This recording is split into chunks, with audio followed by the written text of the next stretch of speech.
This is Shadow Warrior 3. We're here on Xbox Series X taking a look at this third main entry in this wild franchise that I had not heard of until I jumped in to play this one. So we did stream the whole thing. You can see that up on the channel if that is something of interest to you, if you want a more in-depth look at what this has to offer. So for now, be sure to like the video, subscribing is great. And we have to jump from the beginning of the game because there's no New Game Plus, and there's also only like a continue from your last save, and that basically is just the final boss, so there's not really much of a point in doing that. So what are we getting here? It's like a sub 4K resolution. There's not really too many details on this one. 60 FPS target. You will notice that there are numerous situations where the game kind of like pauses for a second. It's not like it's a low frame rate, but it's like there will be a moment or two where things just kind of like pause for a second and then you keep going. But other than that, it seems to run decently fine. It's a single player experience. It took me just under 5 hours to sort of run through. So it's not necessarily super lengthy. There are some, little secret areas here and there, but it's very much just a linear run and gun game. If I had to describe the experience, it's essentially an indie Doom Eternal experience. So, just keep that in mind. It literally, especially as you continue to gather more weapons, which is why I really wanted to show off a different portion of the game, and why I'm a little disappointed about the New Game Plus. Or a level select. Makes it a little harder to showcase that sort of thing. But, as you get more weapons and more tools and things like that, it really is essentially just a straight up Doom Eternal indie type game. They're like, okay, it's almost like a satirical take on Doom Eternal, if that makes sense. It's quite comical, it's got some weird one-liners, it's pretty messed up, it's quite adult in nature and in language and in what's being shown. It's got slick combat. If you play Doom Eternal, you might feel a level of fatigue while you're doing so. I know I certainly did. But I think for this one, it's actually not too bad. Some of the later levels are a little bit more fatiguing gameplay-wise, so keep that in mind. But for the most part, it's actually like a pretty easygoing, fun sort of combative game where you get to unleash with a katana, or you get to unleash with a gun, which is kind of neat. You also have different abilities, and it does look like your level stuff actually does seem to carry through your different playthroughs. That's nice. So you get different points for your character or your weapons, and then you level them up and improve them. There's lots of hidden things to do, lots of little combative scenarios. And like I said, it's actually kind of fun. It's not meaty, it's not gonna be like, your game of the year sort of thing. But it's comical, it's silly, it has fun with itself, it's got really weird over-the-top characters. It was an enjoyable play. It was something I could sit there and work through in one sitting and not feel too stressed out about it. There are difficulty options if you want it to be harder. I think medium is fine, it's a good challenge for the experienced FPS, but, you can go a little bit harder if you'd like. And it's just kind of like a crazy thing. It even like pokes a little bit fun at the element of, some kinds of FPS games having like silly puzzle things. So, it definitely plays around with certain elements, I think, to a good degree.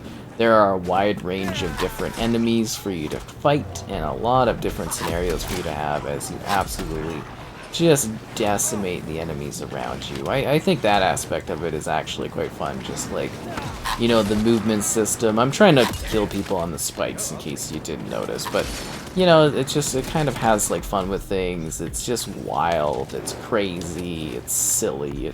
You might say it's kind of like stupid to a degree, but I think that is kind of in a very lighthearted, kind of funny way is what it's trying to do. Like, the whole premise of it is this, like, assassin guy that's, like, I don't know, I guess being good, and, things haven't gone well, and that's kind of the whole thing of this one. The cinematics definitely are like pre-rendered stuff. I did notice that for the opening segment, for the subtitles and the dialogue, all of it was off sync. But after the first, I think it was like a 2-minute opening thing, after that, it all runs, like it all was properly synced, it was all running fine. So it doesn't really have issues, it's just a very straightforward, easy-going sort of thing where you get some abilities, you use some traps, you gather health and stuff, you fight, you gain more health in that as you continue to fight and eliminate your foes. There's like these execution type things you can do, and you know, it's just like a gnarly sort of crazy kind of game. It's enjoyable, it's different, you know, I found it kind of cool. I may be considering going back and playing the other ones, you know, like, because there are other ones. Apparently, I was told that they did recast the voice actor for the main character, so that might be something to consider if you're a long-term fan of this series, that, you know, there is a new character or a new actor voicing, so just keep that in mind. It does seem to continue the events of perhaps a prior entry from, you know, the kind of state of things. I don't think you need to have played the other ones, but I think things make a lot more sense in this if you have played the ones that came prior. Because I was kind of sitting here really scratching my head for some of the, like, the scenarios here. I'm just like, we are thrown right into the madness. That is for sure. There is craziness going on in this one, and I'm not trying to like push fast in this. Like, I mean, obviously, you know, I've rolled through this whole game and whatnot, but yeah, I think you can have a lot of fun. Like I said, if you are a Doom Eternal fan, this is basically just an indie sort of Doom Eternal, is what I would call it. Why are these guys not getting on that spike? Come on, guys, you just gotta, you know, you gotta find your way onto that spike for me here. Okay, what about you guys? Okay, you guys are not letting me spike yet. But you see all these like things that are dropping from these enemies, right? They're basically like little health, little ammo, stuff like that. It just lets you keep on going and keep on killing and keep on eliminating folks as you slash, hack, and smash your enemies into obvious oblivion. And the execution things are kind of gnarly too. There's some really cool parkour segments, there are some really strange dialogue moments. Like, the dialogue in this game is very silly and over the top. It's just really bizarre.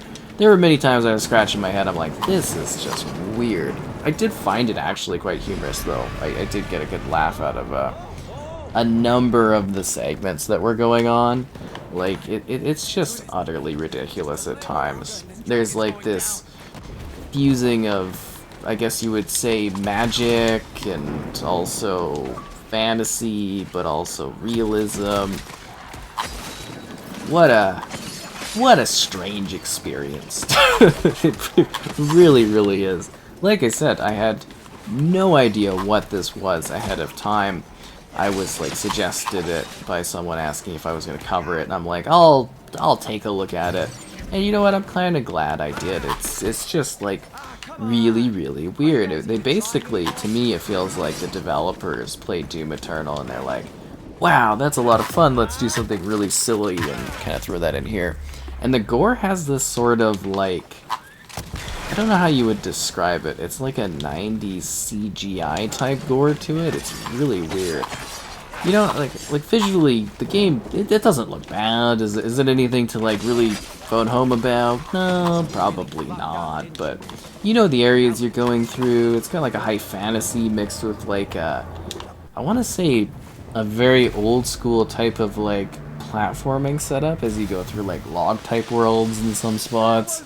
I was impressed by the many different biomes.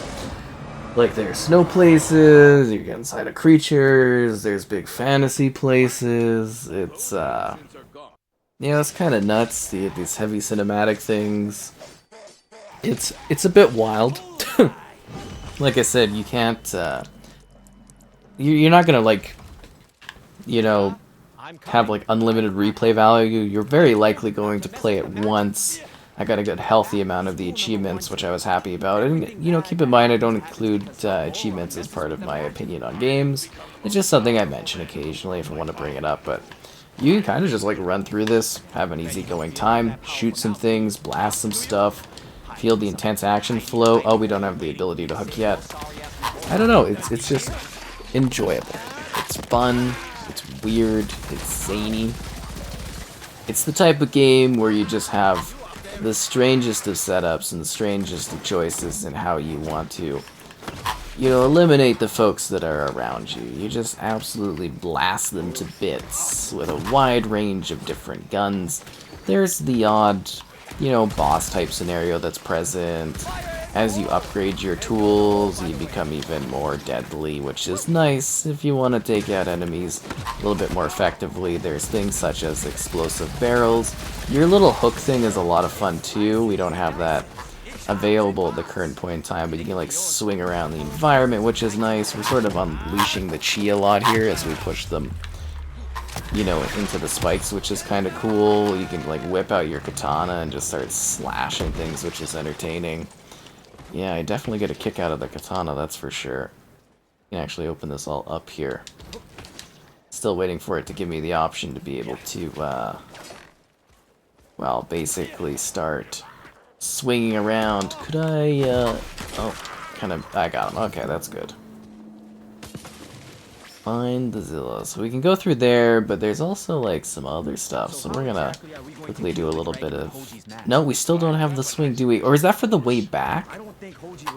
That might be for the way back, going the other way. That's interesting. I didn't notice that the first time. There's also this like weird use of bunnies. I don't quite get the bunnies. Maybe it's like a reference thing to another one of them. Like I said, I'm just kind of like thrown in here, and I'm just like... I have no idea what's going on. Keep in mind, like the cutscene things there, where it's like pre-rendered, just like really doesn't look anything like what's going on. I mean, it does have the same environmentals, but it does. Okay, so yeah, you do swing back through here. That makes sense. Got it. You know, it's got the same like setup and environmentals and characters, but it's just like funny the contrast between like, you know, that visual experience and what's actually going on. I will give them the color palette range is actually kind of impressive, you know, just in terms of like the vibrancy and everything like that. I think that's well done. This is gonna knock me off the ledge. It's pretty easy going. I would have liked maybe the bosses to have some like mid checkpoints to them, but I mean the bosses aren't really too hard to deal with. I didn't really have any problems kind of taking them all out and blasting. The variety of enemies is also pretty good. I did tend to notice, though, as I got further along, that it was a little bit more repetitive. I think they could have used maybe just one or two more enemy types, just to add a little bit more variation. And like the enemies are like really messed up in this. Like you think these enemies look weird. You get things like accordion enemies, and there's these things with like wheels, and there's these things that dig out of the ground. Like there are a lot of different enemy types in this. And these execution things, you can also sort of like level up into higher tiers, like you can hold it for longer, and then there's like bigger enemies. You might get things like chain guns to use. You know, there's a good selection out here. It's a little wild, actually, just how many different types of little upgrade things you can have and different things you can sort of blast. So it's an enjoyable game. That's what I've been trying to get across. You know, it's a little silly, really silly, really silly. It's not gonna be super long, so keep that in mind when you are grabbing it. But I do think you will have fun playing it. I didn't really have any bugs or anything. It did seem to run through smoothly, you know, outside of like the mentioned occasional like freeze frames of some scenarios. But outside of that, I wouldn't say it was anything that impacted my experience. I had a good time, I blasted things, I shot things, I stabbed things. I caused huge explosions, I annihilated huge swaths of enemies. And I had a good time doing so, whether it was with guns or with blades.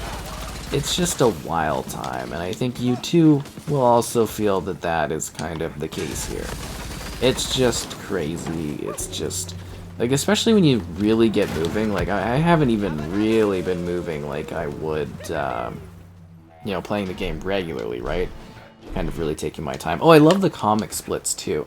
I guess you might also notice some popping in this one, but, you know, I don't think most people are looking for that, but something to mention, I guess, on top of things. So that's really about it I have for, like, the details on this one and what it is. Cool little play spaces, cool little gauntlet battles to have. A crazy time, and I hope you found this to be a helpful presentation of what this game has to offer.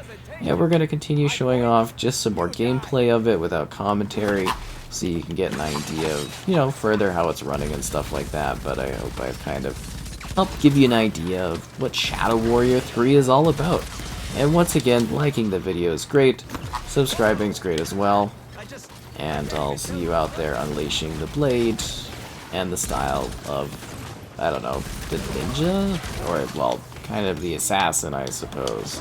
Definitely weren't the best of characters, I guess.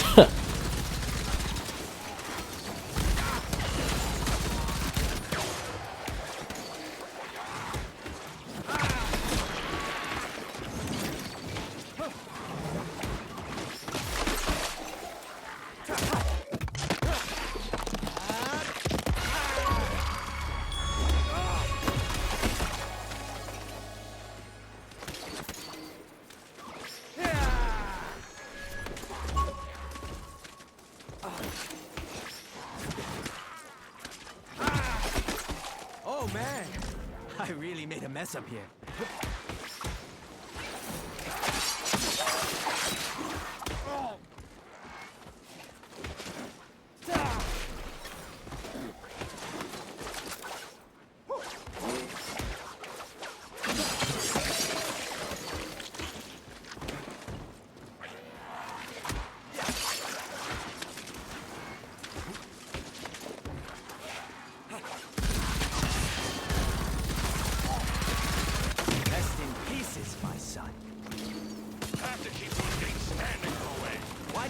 About this pile of rubble. I don't. I care about what's inside. Someone we need to keep alive.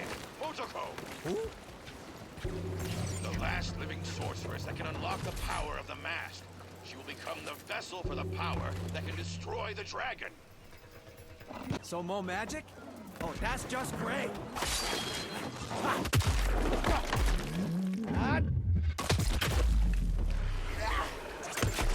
I hope you're not a bleeder.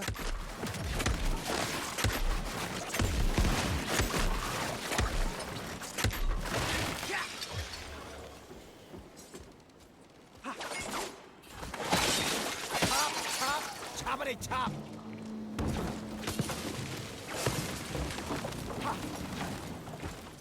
Zilla, I want that mask back after your Sorcerer Supreme does a hocus pocus. It's the only thing left I have of Hoji.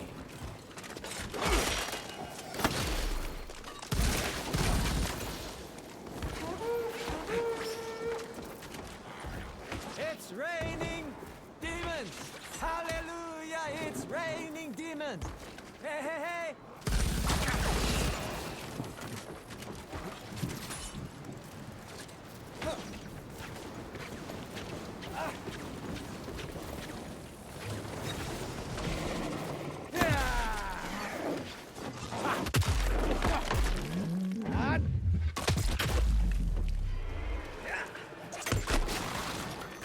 Hey!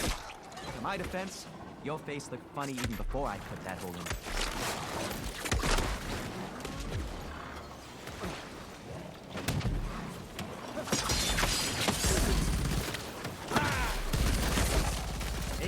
Find another line of work, dickhead. Dying ain't much of a living.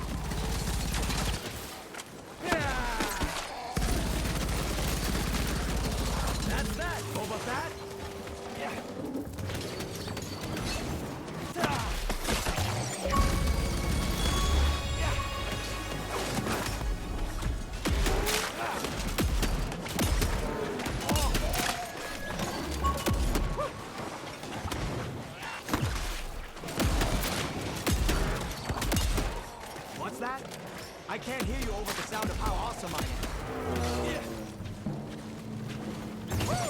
That was fun!